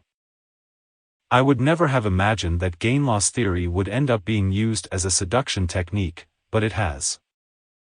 A few years ago, journalist Neil Strauss infiltrated the world of pickup artists, men who are successful in seducing attractive women despite lacking most of the hallmarks of romantic attraction: confidence, looks, wealth, status, charm, or, in Strauss's case, hair.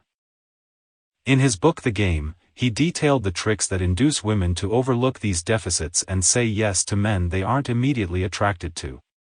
One tactic in particular, negging, caught my eye, because it depends on the gain-loss phenomenon. To neg someone means to begin the contact with a mild insult, often in the form of a compliment. Theoretically, negging has 2 effects. First, it distinguishes the speaker from all the other suitors who approach the woman with compliments. This makes him seem interesting. Second, it deals a blow to the woman's self-esteem, which can make her want the insulter's approval, which in turn motivates her to try to get it by spending more time with him. She then feels a warm gratification when she is able to change his apparently low opinion of her into a higher one. It's a devious trick and, according to Strauss, good for starting a conversation with a woman or even getting her to go home with the guy. But is it the basis for a good relationship? I don't think so. Indeed, at the end of Strauss's book, he falls in love with a woman, in part because she responded to none of his tactics. Precisely. I would argue that relationships that depend on tricks rather than authenticity are bound to fail, a point that Strauss articulated in discussing his aptly named follow-up to The Game, which he called The Truth. The game was about being in this power relationship. Okay, you're safe because you're in control, you're not being vulnerable. You may feel safe, he adds, but there's no way you can have intimacy from that. 64. Communal and exchange relationships. Relationships differ in all kinds of ways, ranging in closeness from the Facebook friend you've never met in person to a lifelong friend you've known since kindergarten to an intimate life partner, and our behavior in all of these relationships differs accordingly. Suppose you are sharing an apartment with a casual friend we'll call Jackie. Jackie almost never washes the dishes, empties the trash, or straightens up the living room. If you want a clean and orderly house, you usually need to do these things yourself. My guess is that, after a while, you might become upset and feel ripped off. But suppose Jackie is a very special friend. Would you still feel ripped off? Perhaps, but perhaps not. It depends on what we mean by very special. And what if Jackie were your life partner? Margaret Clark and Judson Mills 65. Made an important distinction between 2 fundamentally different types of relationships: exchange relationships and communal relationships. In exchange relationships, the people involved are concerned about reciprocity and making sure that some sort of equity is achieved, that there is fairness in the distribution of the rewards and costs to each of the partners. In this trade-like kind of relationship, if there is a major imbalance, both people become unhappy. The person getting less than they contribute feels angry or depressed, and the person getting more than they contribute usually feels guilty. 66. In contrast, a communal relationship is one in which neither of the partners is keeping score. Rather, a person will be inclined to give in response to the other's need and will readily receive the same kind of care when he or she is feeling needy. Exchange relationships. Relationships in which the people involved want to make sure that some sort of equity is achieved and that rewards and costs to each of the partners is fairly distributed. Communal relationship. Relationships in which neither partner is keeping score, feeling that over the long haul some semblance of equity will take place. Although the partners in a communal relationship are not totally unconcerned about achieving equity in general, it is important that both parties feel the relationship is fair, balanced, and reciprocal. 67. They are relaxed about it and have faith that, over the long haul, things will even out. These issues are difficult to study scientifically. Nevertheless, Clark and Mills, along with David Corcoran, 68, have done some clever experiments that succeeded in capturing the essence of this distinction. In one experiment, each participant was paired with either a very close friend or a stranger. The partner was then taken to another room to work on a complex task. Half of the participants were told that, if their partner needed help, they would signal by flicking a switch that changed the pattern of lights in the participant's room. The other half were told that the signal meant only that their partner was doing well, didn't need any help, and would soon complete the task for a reward that they would both share. The experimenters then observed how frequently the participants looked at the lights to see if their partner was signaling them. If the partner was a stranger, they spent far more time looking at the lights when they were told that it meant they might be getting a reward. If the partner was a close friend, they spent far more time looking at the lights when they thought it meant their partner might need help. In short, even in this sterile scientific setting, the investigators were able to show that people in communal relationships are eager to respond to the needs of their partners. The closer and more intimate the relationship, between good friends as well as partners, the more communal it becomes. Clark and Mills suggested that prenuptial agreements, in which people about to be married specify precisely what they expect from their partner in case the relationship fails, and, increasingly, what they expect their partner to do while the relationship exists, are more likely to undermine than enhance the intensity of their feelings for each other. Even in non-romantic friendships, an explicit focus on equity can have a depressing effect on feelings. A friend of mine once met a new acquaintance for dinner, had a wonderful time, and thought to himself that this was the beginning of a beautiful friendship. When the bill came, I began to reach for my wallet, planning to pick up the entire check, thinking, we're good friends now, he'll pick up the check next time we meet, my friend told me. But then he starts going over the bill, calculating down to the penny what each of us owed, noting that I had ordered a more expensive drink and that I ate more sushi than he did, and so I owed more than half. It completely ruined the feelings I had for him.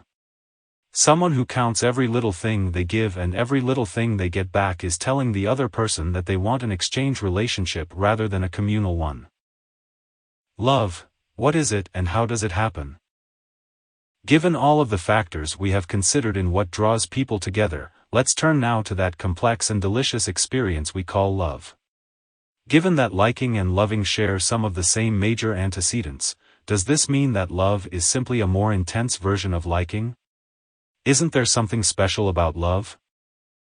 Just about all love researchers draw a distinction between two basic types of romantic love, passionate and companionate. 69 Passionate love is characterized by strong emotions, exhilaration, unquenchable sexual desire, and intense preoccupation with the beloved. Many describe passionate love as literally an altered state of consciousness, like that produced by marijuana or alcohol. 70 The couple is, in fact, on a drug high. The brain is flooded with dopamine, the same neurotransmitter that gets released with cocaine, producing euphoria, restlessness, sleeplessness, and loss of appetite. Falling in love provides a rush that is physiologically not much different from eating chocolate and winning the lottery. Indeed, when gamblers win or people are imbibing their favorite chocolate, their brains show increased activity in dopamine-rich areas. 71. Passionate love. A love characterized by strong emotions, sexual desire, and intense preoccupation with the beloved. Like all drugs, though, the high of passionate love wears off after about a year to 18 months. If the relationship is solid, companionate love arises to take its place, a milder, more stable experience marked by feelings of mutual trust, dependability, and warmth. Compared with the typically short-lived intensity of romantic passion, companionate love generally lasts longer and deepens over time. Companionate lovers feel free to talk to each other about anything and feel deeply understood by one another. Thus, if passionate love is like cocaine, then companionate is more like a glass of fine wine, something delicious and pleasurable, but with fewer heart palpitations and less mania. Companionate love. A love that is a milder, more stable experience marked by feelings of mutual trust, dependability, and warmth. Although being in a state of romantic love is certainly exciting, you probably don't want to be making decisions with long-range, far-reaching consequences while you're under its influence. Indeed, in his book The Happiness Hypothesis, Jonathan Haidt 72 identifies 2 danger points in every romantic relationship. One is at the peak of the passionate love phase, when partners in a state of wild excitement dive in headfirst. High on passionate love, wanting to be together every second, they move in together or get married way too quickly. Sometimes these couples are able to transition from the passionate stage to the companionate one. But if, at this crucial moment, they believe that the only real love is the kind defined by obsession, sexual passion, and hot emotion, they may decide they are out of love when the initial phase of attraction fades, as it eventually must, and they will be repeatedly disappointed. Philosopher Robert Solomon 73 argued that, we conceive of falsely. We expect an explosion at the beginning powerful enough to fuel love through all of its ups and downs instead of viewing love as a process over which we have control, a process that tends to increase with time rather than wane. The second danger point, therefore, occurs when passionate love starts wearing off. As couples come down off that initial high, they start noticing the beloved partner's flaws, which somehow they had managed to ignore. They stop sending sexts or passionate texts and just send reminders to feed the cat. Haidt argues that when a couple hits this stage, they should be patient. With luck, if they allow themselves to invest more in the other person, they may find themselves with a truly wonderful life companion. But I think it takes more than luck, and I don't think that companionate love requires a sacrifice of passion. What factors permit a smooth transition from the initial, intense romantic discovery to a passionate, satisfying, and intimate lifelong affair? To answer that question, let's avoid the self-help books and ads for pheromones and love potions and consider findings from 3 non-obvious areas of research: the influence of our implicit theories of love, the effects of our ability or inability to become securely attached, and what we can do to compensate for the loss of the initial phase of intense desire. Implicit theories of love. When I was a teenager, my friends and I clung to the romantic notion that there was one, and only one, true love with whom we were meant to spend our lives in passionate bliss. And as I noted earlier, we did not have a way to meet thousands of people on dating apps. This belief was nourished by the popular songs of the day. So I knew that, some enchanted evening, would see a stranger, across a crowded room, and, once I had found her, never let her go. I could then dance with her, hold her close, and croon in her ear, I was meant for you, you were meant for me, I'm content, the angels must have sent you, and they meant you just for me. My friends and I were not unusual in holding that soul-mate theory of love, the belief that one day the perfect person would come along, the ideal life companion. A lot of young people had that belief then and many have it now. That was our implicit theory of love and relationships, and it governed our behavior and how our romances played out. Other couples have different implicit theories. Some think of love as something that deepens over time, that you have to work out problems, and that relationships are more about growth and effort than about having a perfect match from the start. This is certainly the assumption behind arranged marriages, where couples assume that love is what develops long after the wedding. 74 As Ansari describes his Indian parents' arranged marriage. Told his parents he was ready to get married, so his family arranged meetings with 3 neighboring families. The first girl, he said, was a little too tall, and the second girl was a little too short. Then he met my mom. He quickly deduced that she was the appropriate height, and they talked for about 30 minutes. They decided it would work. A week later, they were married. And they still are, 35 years later. Happily so, and probably more so than most people I know who had non-arranged marriages. Extensive research finds that Ansari's parents are not unusual. 75 They, like most other couples in arranged marriages, turn out to be as happy as couples who start out in a delirium of romantic passion, with stars in their eyes and lust everywhere else. It turns out that our implicit theories of love can enhance or hurt our relationships. Spike W. S. Lee and Norbert Swart 76 compared soulmate people who frame love as unity and work it out people who frame love as a journey. These two ways of thinking about relationships, they found, affect how partners manage the potentially damaging effect of conflicts. After all, if two people were really made in heaven for each other, if they are one soul, why should they have any conflicts? And if they do have a conflict, that must mean they aren't one soul after all. In one experiment, Lee and Swartz had people in long-term relationships complete a knowledge quiz that included expressions related to either unity or journey, then recall either conflicts or celebrations with their romantic partner, and finally evaluate their relationship.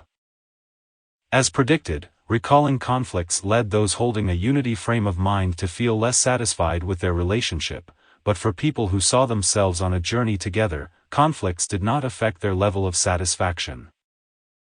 A longitudinal study by C. Raymond Nee 77 found that the link between satisfaction and length of time together was stronger for those who believe in romantic destiny, but it was also associated with avoidance strategies in coping with stressors.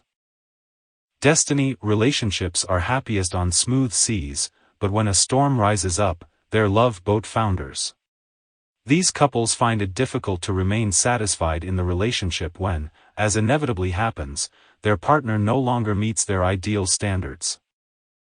In contrast, couples who hold an implicit theory about love as growth put more effort into coping strategies. Over time, they remain more satisfied, even when they report that their partner no longer meets their original ideal. They expect their partner to evolve and change over time, and they have a better sense of the temporary nature of relationship slumps. For, let's work it out, couples, conflicts have no connection to their assessment of the relationship's quality. On the contrary, they are motivated to discuss problems with their partner and repair any fraying seams in their connection. Secure attachment. Once you find someone to love, do you feel happy and secure, or do you begin worrying immediately that the beloved will abandon you at Starbucks? According to Philip Shaver, Cindy Hazan, and Mario Mikulincer, 78 adults can be secure, anxious, or avoidant in their attachments. Securely attached lovers are rarely jealous or worried about being rejected. They are more compassionate and helpful than insecurely attached people and are quicker to understand and forgive their partners if the partner does something thoughtless or annoying. Anxious lovers are always agitated about their relationships. They want to be close but worry that their partners will leave them. Other people often describe them as clingy, which may be why they are more likely than secure lovers to complain that they suffer from unrequited love. Avoidant people distrust and often avoid intimate attachments altogether. If they are in a relationship, they tend to be distant, signaling the partner to keep away, precisely when intimacy would help them the most, such as after an injury, setback, or failure at work. 79. According to the attachment theory of love, people's characteristic attachment styles derive in part from how their parents cared for them. 80. In their earliest years, children form internal, working models of relationships. Can I trust others? Am I worthy of being loved? Will my parents leave me? If a child's parents are cold and rejecting and provide little or no emotional and physical comfort, the child learns to expect other relationships to be the same. In contrast, if children form secure, trusting attachments with their parents, they become more trusting of others, expecting to form other secure attachments with friends and lovers in adulthood. 81. However, a child's own temperament and genetic predispositions could also help account for the consistency of attachment styles from childhood to adulthood, as well as for the working models of relationships that are formed during childhood. 82. A child who is temperamentally fearful or difficult may reject even the kindest parents' efforts to console. That child may therefore come to feel anxious or ambivalent in his or her adult relationships. The Minnesota Longitudinal Study of Risk and Adaptation 83 has followed a large sample of children from birth to adulthood to see how early attachment styles can create cascading effects on adult relationships. Children who are treated poorly and lack secure attachments may end up on a pathway that makes committed relationships difficult. As children, they have trouble regulating negative emotions. As teenagers, they have trouble dealing with and recovering from conflict with their peers. As adults, they tend to protect themselves by becoming the less committed partner in their relationships. In doing so, they create, as by now you can predict, their own self-fulfilling prophecy. I'm insecure, so I doubt you really love me, so I don't notice how many kind and supportive things you do for me, and since you aren't doing kind and supportive things for me, I must be right that you don't love me. 84. Insecurely attached individuals are skeptical of genuine compliments and tend to lash out in response to minor transgressions. Over time, their partners often become weary of offering repeated reassurances that aren't heard. Through these self-fulfilling dynamics, fear of rejection elevates the chances of actually being rejected, which in turn reinforces the view that the person isn't worthy of love. All is not bleak for insecurely attached adults, however. If they are lucky enough to get into a relationship with a securely attached partner, their vulnerabilities in maintaining a stable partnership can be overcome. 85. Eli Finkel, a psychologist who has been studying close relationships for many years, tells this story about his own avoidant attachment style. Although Allison certainly didn't ask for a husband with avoidant tendencies, she's had to adapt. She's securely attached, so her natural impulse when someone she loves is hurting is to approach and nurture. Over the years, she's learned to do the opposite with me, to give me space and let me heal myself. These days, if I double over in pain because I've slammed my fingers in a door or am unusually quiet following a setback at work, she keeps her distance. In our early years together, my fierce independence under duress hurt her, but she's slowly learned that it has nothing to do with her. One metric of how much she understands and loves me is her willingness to let me recover on my own in those situations. Her ability to do so has also made me less avoidant over time. Her willingness to give me space when I need it has made me less defensive about protecting my independence. 86.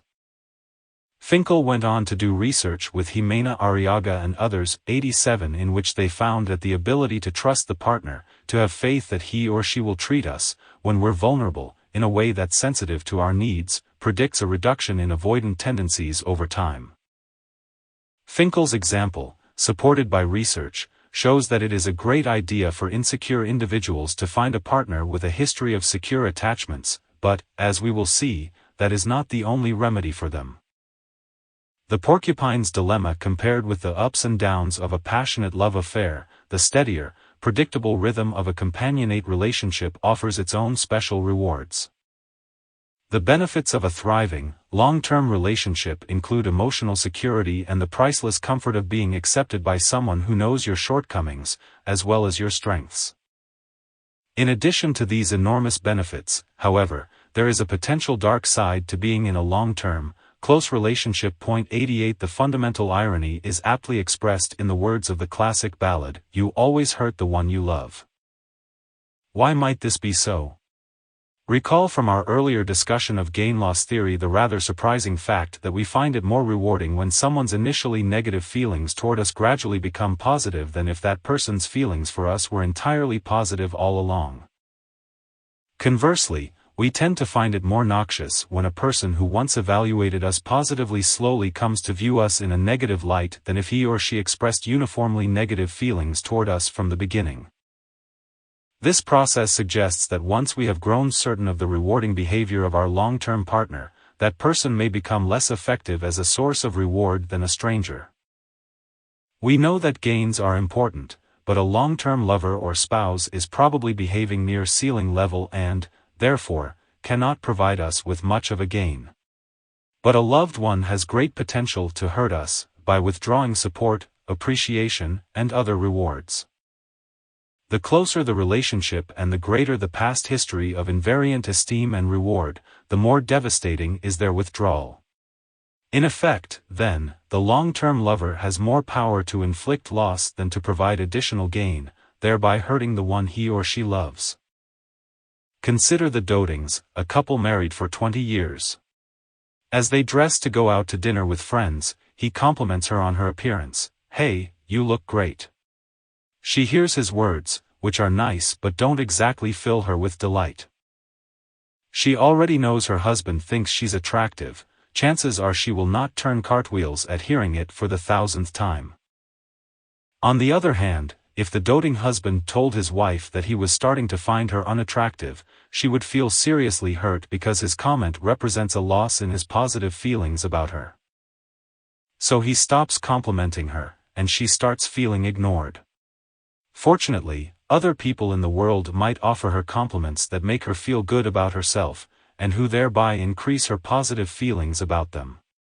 O.J. Harvey 89 found that people react more positively to compliments from strangers than to compliments from friends, and why not?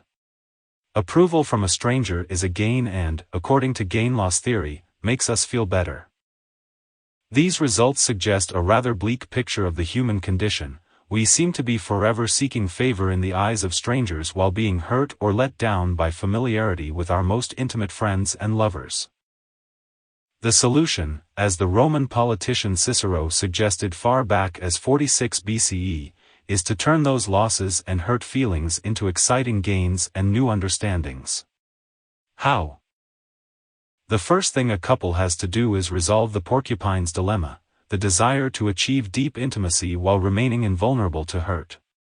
The term comes from the philosopher Arthur Schopenhauer's famous parable. On a cold winter day, a group of porcupines huddled together closely to save themselves by their mutual warmth from freezing. But soon they felt the mutual quills and drew apart.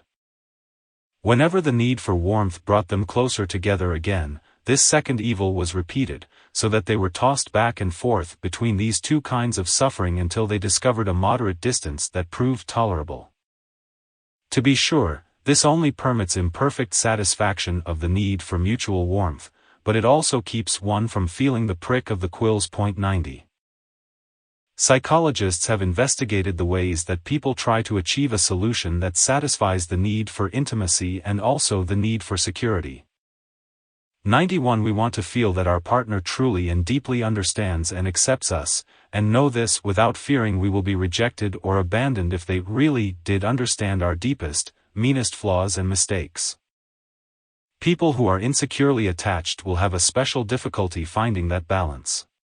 So will spouses who have low self-esteem and who are highly sensitive to rejection, and thus feel they are unworthy of love. Sandra Murray and John Holmes 92 have found that because such individuals fear rejection, they tend to place self-protection over self-revelation, they put up their quills, and thus lose the warmth of connection they would dearly love to have. Living with another person requires innumerable sacrifices and compromises, from what movie to see to how you'll raise your children. When an event arises that could cause discord, our perceptions of our partner's regard for us influence how we respond. Back away and protect our self-interest or admit vulnerability and pursue connection? Couples must choose between taking a riskier but more honest path that deepens the bond with their partner, and provides many new emotional gains, or taking a path that protects them from further harm, but increases the likelihood of further losses. In relationships, as with many things in life, more risk equals more potential reward. 93. Although Mr. Doting has great power to hurt his wife by criticizing her, because of the importance of their relationship, she is apt to listen closely and be responsive to such criticism and will be inclined to make some changes to regain his interest. The reverse is also true. If Ms. Doting were to suddenly change her high opinion of Mr. Doting, he would be likely to pay close attention and eventually take action to regain her approval. A relationship becomes truly creative and continues to grow when both partners resolve conflicts not by papering them over, as couples with a soulmate theory of love tend to do, but by striving to grow and change in creative ways. In this process, authenticity, the freedom to share your true feelings and beliefs with your partner, is the key to avoiding a descent into deadening stagnation.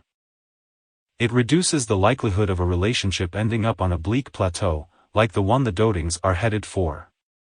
When people suppress their annoyances and keep their negative feelings and true opinions to themselves, they often end up on a fragile plateau that appears stable and positive but that can be devastated by a sudden shift in sentiment.